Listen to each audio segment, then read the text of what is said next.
বিসমিল্লাহির রহমানির রহিম।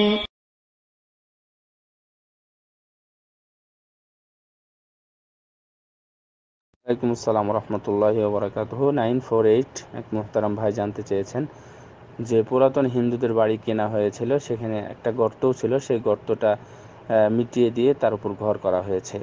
তো সমস্যা হলো যে ওখানে যে মহিলাটা থাকে বা যারা যা থাকে, তারা কিছু অনুভব করে যে মনে হচ্ছে ভেঙে যাবে, ভেঙে যাচ্ছে, বা মটমট কটকট শব্দ, বা যাই হোক আরও কিছু এই ধরনের কিছু অনুভব করা যায়, যা অস্বাভাবিক।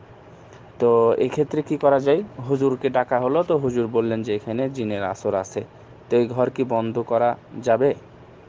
সুন্দর প্রশ্ন। প্রশ্নটা সবারই শোনা উচিত। এই প্রশ্নটা সবারই শোনা উচিত।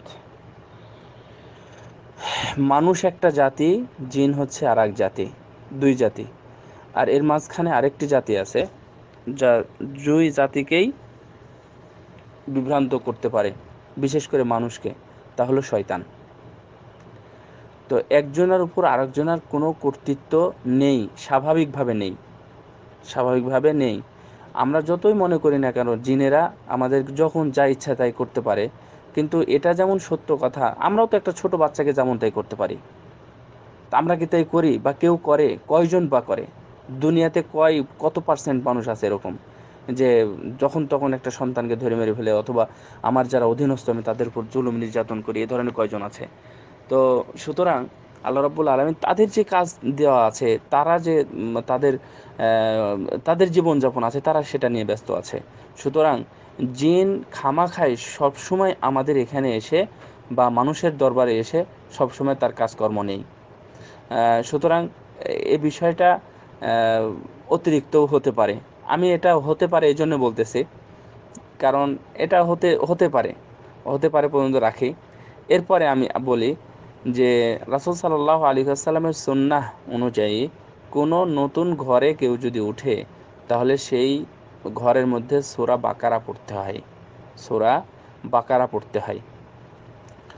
তো ঘর উদ্বোধনের নামে আমরা অনেক বড় বড় খায়দায়ের আয়োজন করি, কোরআন পড়ার আয়োজন করি, কোরআন টোরআন পড়ে মানুষজনকে বিদায় দিয়ে এখানে মিলাদ মাহফিল করে আমরা ঘরে উঠি। কিন্তু সুন্নাতটা কি পালন হলো? আমরা মনে করলাম যে এটা করছি, এটার মাধ্যমে আমাদের সব বিপদ আপদ দূর হয়ে যাবে। জি না, যেটার বিপদ আপদ দূর হবে, যেটা করলে আমরা এখনো সেটা করিনি। বাড়িতে কোরআনের চর্চা থাকতে হবে, বাড়িতে আল্লাহর কালাম থাকতে হবে, আপনি ওই ঘরের মধ্যে সালাত আদায় করতে হবে, ওই ঘরে কোরআন পড়তে হবে, জোরে জোরে শব্দ করে কোরআন পড়তে হবে। আমরা ঠিক নিশ্চিত জানি যে যখন আপনি কোরআন পড়বেন, যখন রাত্রে উঠে সালাত আদায় করবেন, তখন শয়তান এই অধ্যায়কে দেখে ভয় পাবে এবং তার মাথা খারাপ হয়ে যাবে। সে কি করবে? সুতরাং এই ধরনের ঘর বন্ধ করা, এটা হচ্ছে একটা শিরকি প্রথা। ঘর বন্ধ করা এটা হচ্ছে একটা শিরকি প্রথা।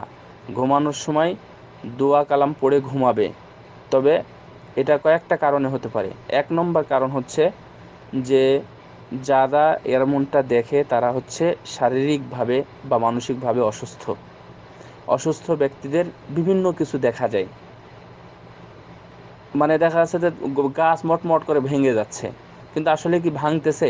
না, ভাঙ্গেনি, কিন্তু এটা তার মানে খেয়াল, অথবা সে জেনে এমনটাই দেখতেছে, কিন্তু প্রকৃতপক্ষে এটা না। আবার আপনারা বলবেন যে এটা জিনে করতেছে, এমনটাও বলা যাবে না। এটা একটা অসুখের অংশ হতে পারে। জিনের প্রক্রিয়া নাই তা না, জিনের প্রক্রিয়া আছে, যেখানে থাকার সেখানে আছে, কার্যক্রম আছে। কিন্তু আমরা সবসময় যদি ধরে নিই যে রোমে কিছু হলো, মনে হয় এখানে জিন আছে, জিন আসতেছে বা ইত্যাদি, এগুলো ভুল। একবারে মন থেকে ঝেড়ে ফেলবেন, সেখানে কোরআন পড়বেন, ওখানে হাদিস পড়বেন, সালাত আদায় করবেন, ইনশাল্লাহ আল্লাহ রব্বুল আলামিন এগুলো সব দূর করে দিবেন। যদি এমনটাই হতো তাহলে দুনিয়াতে মানুষ বসবাস করতে পারতো না, সেটা আলেম হোক আর জাহেল হোক, সেটা পরেজগার ব্যক্তি হোক, যেই হোক না কেন। পরেজগার একজন ব্যক্তি হয়েছে, তাতে কি হয়েছে? তাহলে তার উপর কি জিনের কোনো কর্তৃত্ব নেই? আছে, যা ইচ্ছা তাই করতে পারে। কিন্তু যদি আমরা যদি এভাবে ধরে নিই যে কিছু হচ্ছে মানেই হচ্ছে জিনে করতেছে, এটা ভুল। এই হুজুরের সাথে কথা বলেন যে এই হুজুর মানে কোথায় পেয়েছে বন্ধ করার অধ্যায়, যে বন্ধ করতে হবে।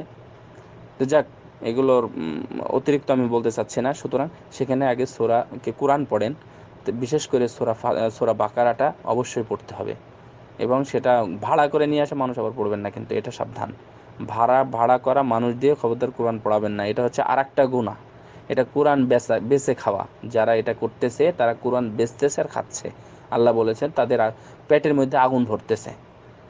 তো সুতরাং এমনটাও করবেন না, আপনি নিজেই চেষ্টা করেন, ওই বাড়িতে যারা আছে তাদেরকে বলেন ওখানে সালাত আদায় করবে, আর এটা যেন মন থেকে ঝেড়ে ফেলে যে আসলে এমন কিছুই নেই, আমি ঘর করেছি আমার টাকা দিয়ে আমার জমিতে বৈধ জায়গায়, এটা আল্লাহ রাব্বুল আলামিনের সাহায্য নিয়ে আমি করেছি, বিসমিল্লাহ বলে শুরু করেছিলাম, এখানে আর কি থাকবে। সুতরাং এমনটা ধারণা যেন না করে। আল্লাহ আমাদেরকে হেফাজত করেন সব অকল্যাণ অমূলক থেকে।